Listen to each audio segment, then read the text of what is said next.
Hello good morning guys. यो चाहिँ हामीहरूको गाउँ हो। त्यो चाहिँ हामीहरूको देख्दै गरेको घर हो। उहाँ चाहिँ मेरो आमा हो, सासू आमा। आज हामी चाहिँ कपडा धुन लागेको, पानीको असुविधाले गर्दाखेरि त दिदीहरूको घरतिर। हामीहरूको चाहिँ यस्तै छ बस्तीहरू, हेरिदिनु होला।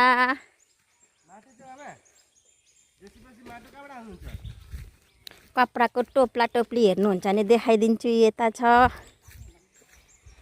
हामीहरूको चाहिँ यहाँ अलिक असुविधा छ, रास्ता पनि बनिएको छैन। यस्तै छ है गाइस। अब मोदीजीलाई कम्प्लेन गर्न पर्यो म रास्ताको लागि। योपालि भोट चाहिँ लौ कसलाई दिनु भन्नुहोस् त। यो बाटो देखेर तपाईँहरू आफै भनिदिनु है गाइस। यस्तो अवस्था छ यहाँनिर, साइकल ढुक्ने जग्गा पनि छैन है। मेरो चाहिँ यस्तो नजारा छ है। यी टोप्लो आज कपडा धुँदा धुँदा 12 बज्छ। ए सासू बुहारी हिँडेको कपडा धुनुलाई।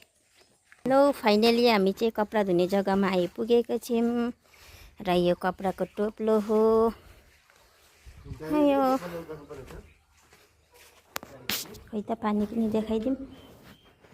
यस पानी चाहिँ कम्ती छ तर हामी मोटर अन गरेर धुन्छौँ किनकि थुप्रै कपडा छ। गाउँमा त कति अल्छी लाग्दो छ भने यति घाम छ।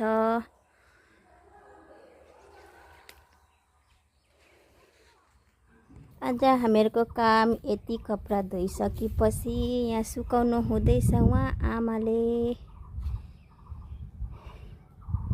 थाकियो गाइस कपडा धुँदा धुँदा। अरू करेन्ट पनि गयो।